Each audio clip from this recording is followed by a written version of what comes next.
دل نکال دو تو آدمی ختم ہو جاتا ہے۔ سورہ یاسین کو قرآن کا دل کیوں کہا جاتا ہے؟ صرف پہلی 3 سطروں کی وجہ سے۔ پہلی ایک حدیث سے اس پہلی بات کی اور وضاحت ہوتی۔ آپ نے فرمایا اللہ تعالیٰ نے دنیا بنانے سے 1000 سال پہلے سورۃ یاسین کی تلاوت فرمائی۔ دنیا بنانے سے 1000 سال پہلے سورہ یاسین پڑھی۔ دنیا کو بنے ہوئے کتنے سال ہوئے ہیں؟ یہ سائنسدانوں کی بات ہے، 25 سے 30 ارب سال ہوئے ہیں۔ تو اسی کو ہم صحیح مانتے ہیں، چونکہ ہمارے پاس بھی کوئی اور ایسا ثبوت نہیں ہے۔ تو 25 سے 30 ارب سال سے یہ کائنات بنی، اس سے 1000 سال پہلے اگر اسی کو لے لیں، 25 ارب سال 30 ارب سال، اس سے 1000 سال پہلے جب زمین، آسمان، سورج، چاند، ستارے، سیارے، جبریل، میکائیل، اسرائیل، اسرافیل، جنت، دوزخ، آگ، پانی، مٹی، ہوا، کچھ میں سے اللہ ہے۔ هو الاول والآخر والظاہر والباطن وهو بكل شيء علیم۔ تو اب سورہ یاسین شروع کیسے ہوتی ہے؟ سورہ یاسین کو قرآن کا دل کہا جاتا ہے، اور دل نکال دو تو آدمی ختم ہو جاتا ہے۔ سورہ یاسین کو قرآن کا دل کیوں کہا جاتا ہے؟ صرف پہلی 3 سطروں کی وجہ سے۔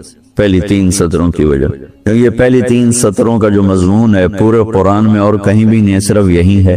اگلی ساری سورہ یاسین اور باقی قرآن ایک جیسا ہی ہے، وہی احکام ہیں، وہی حلال حرام۔ ایک حدیث اور سناتا ہوں، پھر یہ میری بات اور واضح ہو جائے گی۔ میرے نبی نے فرمایا، میرے اللہ نے میرے 10 نام رکھے، جس سے پیار ہوتا ہے نا اس کو آدمی کئی ناموں سے پکارتا ہے۔ جیسے ماں چھوٹے بچے کو کبھی لال کہتی ہے، کبھی پھول کہتی ہے، کبھی مکھن کہتی ہے، کبھی پیڑا کہتی ہے، تو وہ محبت زیادہ ہوتی ہے تو صرف اسلم کہنے سے وہ محبت پوری نہیں ہوتی، تو پھر اس کو کئی نام دیتی ہے، مختلف نام دیتی۔ تو میرے نبی نے کہا میرے اللہ نے میرے 10 نام رکھے، میں محمد، احمد، ماہی، حاشر، عاقب، فاتح، خاتم، ابو القاسم، طہ، یاسین۔ یاسین میری بات ذہن میں رہے گی، یاسین ٹھیک میرے نبی کا نام ہے، طہ میرے نبی کا نام ہے، یاسین۔ اس کے علاوہ مزمل، مدثر، شاہد، مبشر، نذیر، داعی اللہ، سراج منیر، عزیز، حریص، رؤوف، رحیم، رحمت للعالمین، بشیر و نذیر، یہ سب قرآن پاک میں نام ہیں جو میرے نبی کو اللہ تعالیٰ نے عطا فرمائے۔ اس میں ایک نام ہے یاسین۔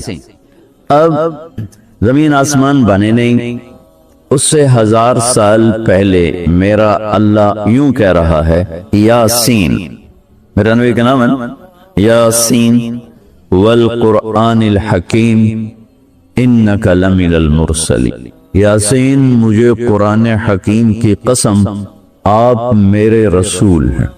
کوئی سامنے کھڑا ہوا ہے، موجود ہے، اگر کوئی سامنے نہ ہو اور صرف خبر دی جائے کہ ایک میرے رسول آنے والے ہیں، پھر قرآن ہوتا یاسین والقرآن الحکیم انہو لمن المرسلین۔ وہ ایک آئے گا، وہ میرا رسول ہے، وہ آ چکا ہے، وہ سامنے ہے، اور اللہ ان کو دیکھ کے کہہ رہے ہیں انک لمن المرسلین، آپ میرے عالی شان رسول ہیں، علی صراط مستقیم، اور آپ سیدھے راستے پر ہیں۔ یہ 3 جملے ہیں جو قرآن کا دل بنا رہے ہیں سورہ یاسین، کیونکہ رسالت نکال دو تو پیچھے تو کفر ہی کفر۔ تو اس ہستی کو وجود بخشا جسے سب سے زیادہ پیار دیا، پیار کیا۔ جب آدم علیہ السلام اور اماں جان کا نکاح ہوا جنت میں، حوا علیہ السلام، تو اللہ تعالیٰ نے فرمایا کہ آدم اپنی بیگم کو مہر ادا کرو۔ مہر اس وقت سے چلا، تو انہوں نے پوچھا کیا مہر ادا کروں؟ تو اللہ تعالیٰ نے فرمایا کہ تیری نسل میں میرا آخری نبی آنے والا ہے، اس پہ ایک دفعہ درود شریف پڑھ دو، یہی اس کا مہر۔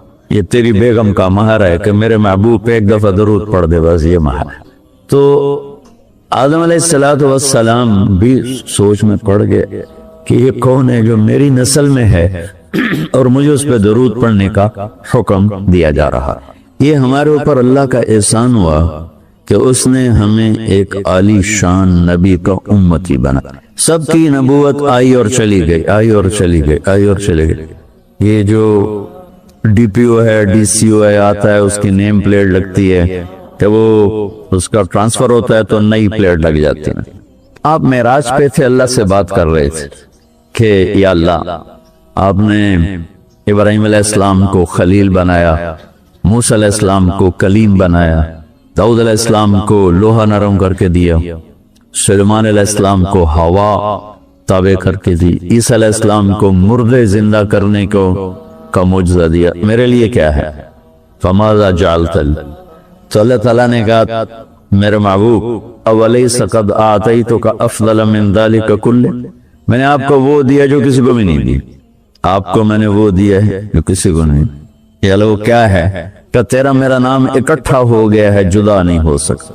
لا الہ الا اللہ، آگے پڑھو، بولو لا الہ الا اللہ کے ساتھ آدم رسول اللہ بھی لگا، لا الہ الا اللہ کے ساتھ نوح رسول اللہ بھی لگا، ابراہیم بھی لگا، اور اسماعیل بھی، اور اسحاق بھی، یعقوب بھی، یوسف بھی، موسیٰ بھی، ہارون بھی، یوشع بھی، یونس بھی، یحییٰ بھی، زکریا بھی، داود بھی، سلیمان بھی، سارے نا پر جیسے ٹرانسفر ہو گیا، چلو جی پلیٹ بدلو، نیا آ گیا، ٹرانسفر ہو گیا، چلو بھائی پلیٹ بدلو، نیا آ گیا۔ اللہ نے کہا میرے محبوب یہ جو میں نے اپنے نام کے ساتھ تیرا نام جوڑا ہے نا، اسے قیامت کا دھماکہ بھی نہیں جدا کر سکی۔ لا الہ الا اللہ محمد رسول اللہ ذکرت الا ذکرت معی، قیامت تک تیرا میرا نام اکٹھا ہو جدا نہیں ہو سکتا۔ پھر اللہ نے بڑی خوبصورت مناسبت پیدا کی، اللہ کے لفظ میں نقطہ کوئی نہیں، محمد کے لفظ میں نقطہ کوئی، احمد کے لفظ میں نقطہ کوئی۔ علماء کہتے ہیں کہ جو نقطے والے حرف ہیں وہ کمزور ہیں چونکہ وہ نقطے کے محتاج، اور جو بغیر نقطے والے حرف ہیں وہ طاقتور ہیں جو ان کو نقطے کی ضرورت کوئی۔ تو اللہ نے اپنے نام کے لیے کوئی نقطے والا حرف نہیں، اپنے حبیب کے لیے دو نام کو قرآن میں آئے محمد و احمد، کوئی نقطہ نہیں۔ دوسری مناسبت، اللہ کے نام میں 4 حرف ہیں، الف لام لام ہا۔ محمد میں اللہ نے 4 حرف رکھے، میم ہا میم دال۔ احمد میں اللہ نے 4 حرف رکھے، الف ہا میم دال۔ تو اللہ نقطہ کوئی نہیں، محمد احمد نقطہ کوئی نہیں، اللہ 4 حرف ہیں، محمد اور احمد 4 حرف ہیں، یہ 12 ہو گئے۔ جب اللہ نے کلمہ جوڑا لا الہ الا اللہ محمد رسول اللہ، تو لا الہ الا اللہ میں بھی 12 حرف ہیں اور محمد رسول اللہ میں بھی 12 حرف ہیں، زتول کے ہمیں لیے۔ تو اللہ تعالیٰ نے فرمایا کہ میرے محبوب آپ کو میں نے وہ دیا ہے جو کسی کو بھی نہیں دیا، کہ قیامت تک آپ کا نام میرے نام کے ساتھ جڑ گیا ہے، اور اب مجھ تک آنے کا کوئی راستہ نہیں سوائے آپ کی غلامی کی۔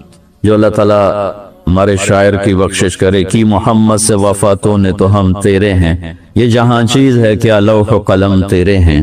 کیا خوبصورت سارے اسلام کو ایک شعر میں بیان کر دیا۔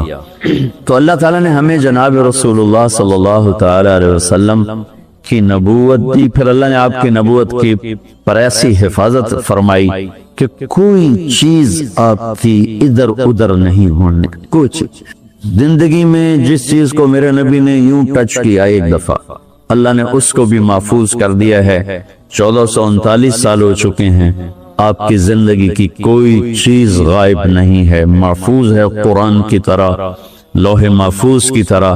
میرے رب کا اپنے محبوب کی زندگی پر پہرا ہے، کیوں؟ چونکہ قیامت تک نمونہ آپ کی ذات، تو آپ کی ذات نمونہ ہے تو پھر نمونہ موجود ہونا چاہیے۔ عیسیٰ علیہ السلام کی زندگی موجود ہی کوئی، موسیٰ علیہ السلام کی زندگی موجود ہی کوئی نہیں، لیکن میرے نبی کی زندگی پیدائش سے لے کر اور دنیا سے جانے تک کی ہر چیز موجود ہے۔ اس کی ایک میں مثال دیتا ہوں کہ ہمارے ہاں یہ تو پیڑھی والے لوگ ہیں نا کہ ان کا سلسلہ نسب اللہ کے نبی سے مل، ہم تو راجپوت سے مسلمان ہوئے، بدن کیڑی پیڑھی مسلمان ہوئے، پیچھے ہندو تھے، سکھ تھے، وہ بھی کوئی پتہ کوئی نہیں۔ تو صرف ایک ہستی ہے کائنات میں جس کی پیڑھی آدم علیہ السلام تک